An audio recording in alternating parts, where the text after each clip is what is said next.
Hello and welcome to another Raggy's Beers, Wines and Spirits review. Got it out in the end. Today I'm going to be reviewing Campo Veijo Rioja and it's their Tempranillo 2017.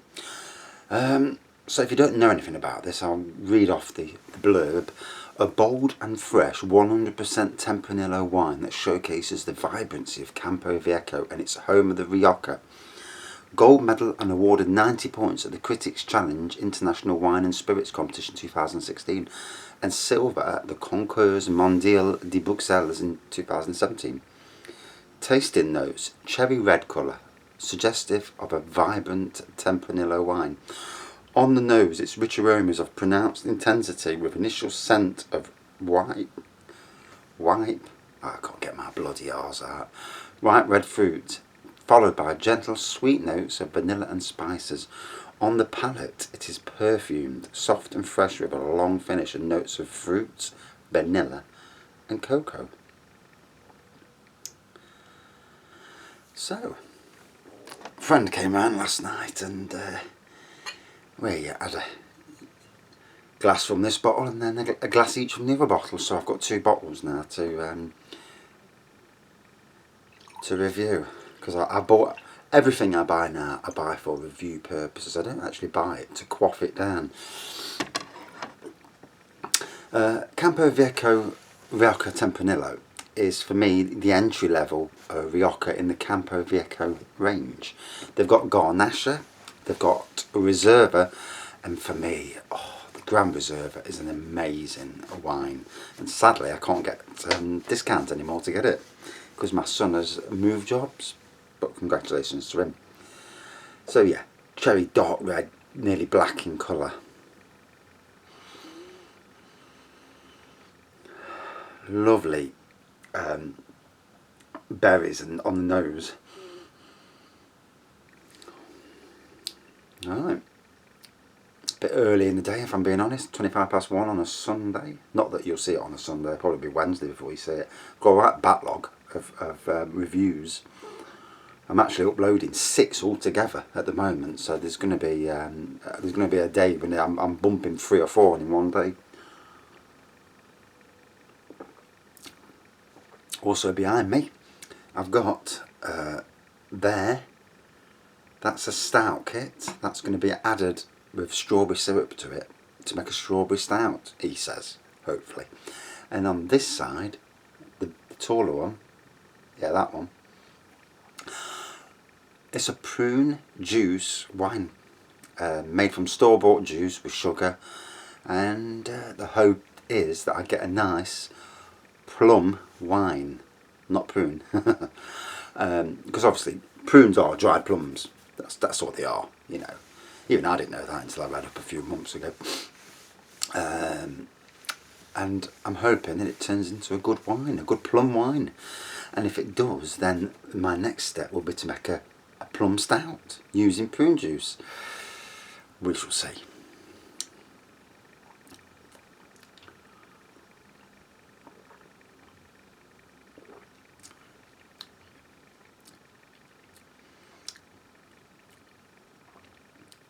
I definitely get a hint of vanilla.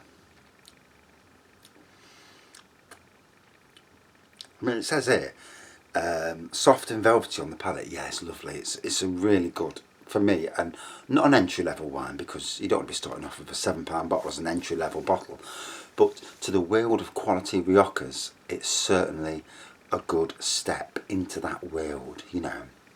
Starting off with this and then rising up to the Reserva. Try the Garnacha as well, see what you think of that.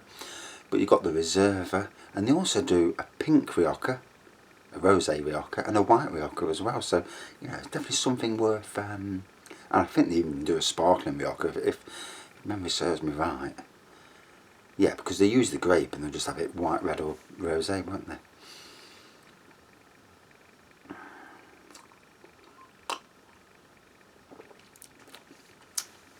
Now, I drank this last night and I had some sausages from a fine dining meats supplier in Derbyshire, AJ Taylor or something. I think that's his name.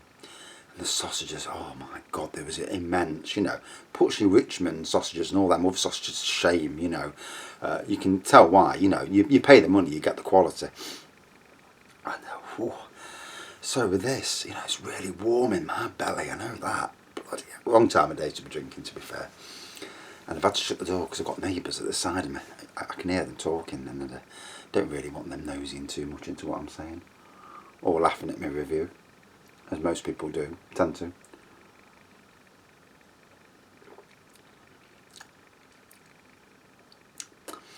So there's a spicy element to it, not overly spicy, but there is a spicy element to it.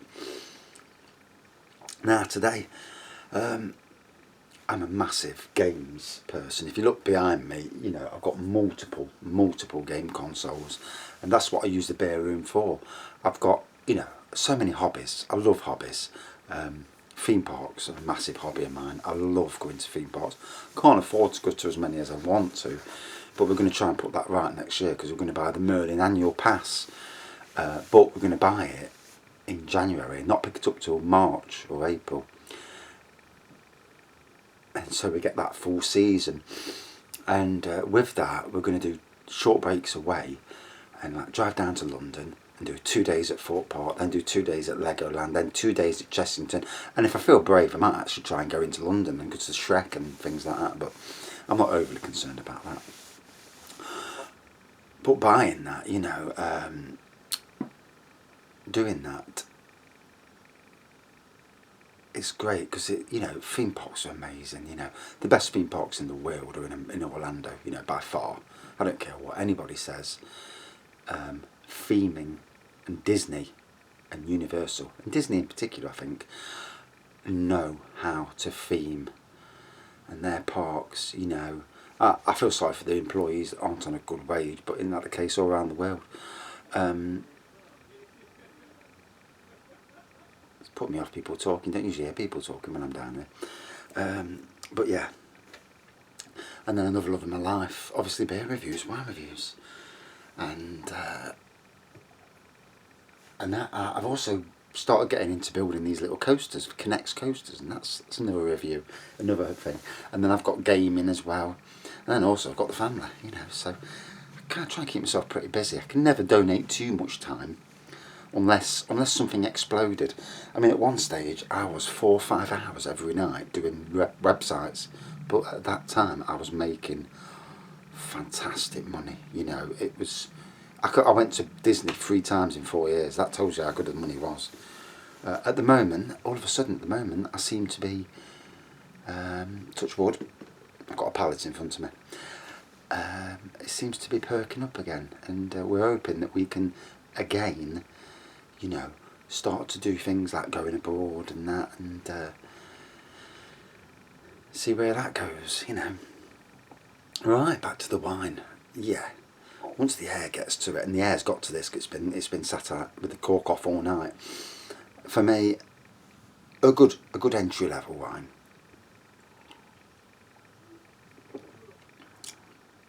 A lovely smoothness to it, good alcohol content. And what is the alcohol content, out of curiosity? 13.5%, so it's on the strong side, you know. 14.5, 15 I think is the maximum for a normal wine. Very pleasant on the palate, you know. It doesn't stretch. The tannins aren't there to really, you know, give you that twang.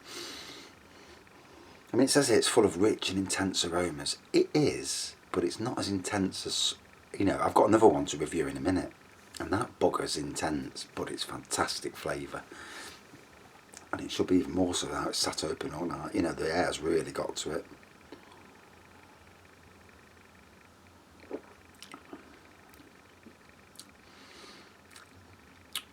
So, you know, when you're paying for a bottle, this was a £7 bottle of wine. It is most places, you know, 7 or 8 quid a bottle. You might get it down to about 6 quid, and especially if you work for a company, you might get, like, buy 6 get 25. Especially if it's at the right time, you could get. I've seen it as low as 4 quid at Sainsbury's, and I tell you what, when it was at 4 quid at Sainsbury's, it flew off the shelves. It was amazing. We ran out very, very quickly. In fact, they changed the offer because they just could not keep up with demand, you know. As you know, in this country, or if you don't know, that full strength bottles of wines are not allowed to be sold for less than £2.70 a bottle. So this bottle, if it, because of tax reasons, they cannot sell it any cheaper than £2.70. They could probably buy it, for a couple of quid a bottle, but they're not allowed to sell it any cheaper than £2.70.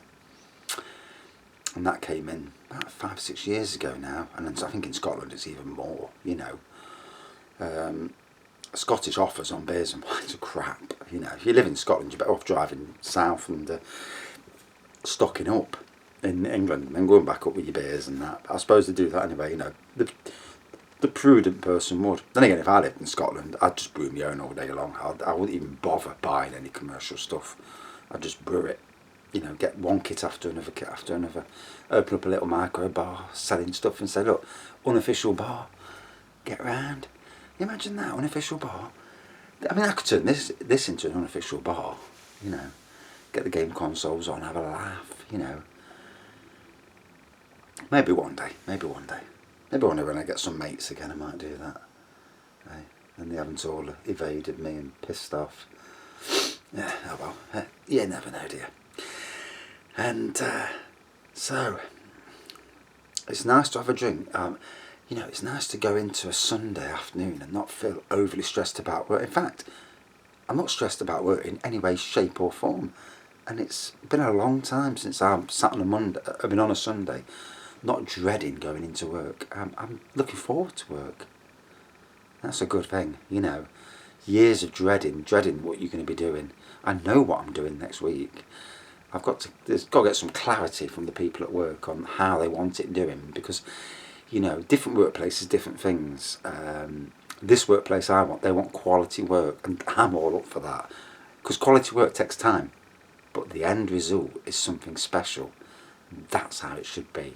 Quality gardening takes time. You can get some idiot come along, blast your lawn out the way, and use a big strimmer to go around your edges, and then edge trim every bit of shrub, but it looks shit in the long run. Quality work, pays. And thankfully I chose the right job. Now all I need is a lottery win a few million, and then go on lots of holidays, Hey, little baby steps. And as long as you've got your life, because obviously there's no use being rich if you're going to die 6 months later. Although, if I ever get ill, I'm going to get hold of cannabis oil and drink that shit, because I know that somebody was drinking cannabis oil and it stopped cancer. The government won't prescribe it. Why would they prescribe something that can make a lot of people last longer? Because they don't want people lasting longer. They want the population to recycle, as it were. And it's funny, isn't it? It makes you wonder what goes on behind closed doors in governments, and with medicines and that. Like cars running on water. Imagine cars that ran on salt water. You didn't have to pay for petrol.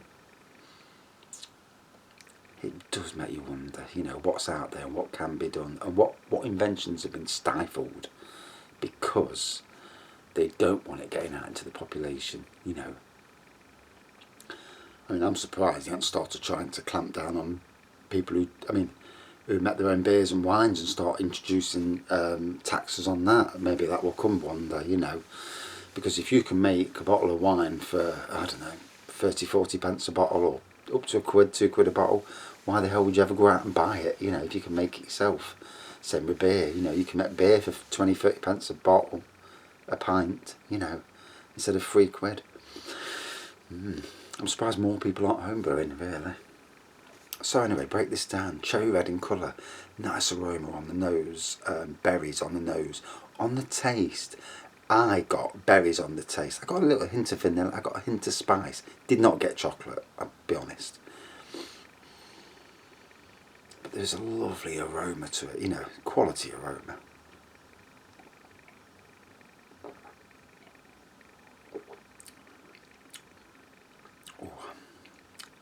For me, the entry level into the Campo range.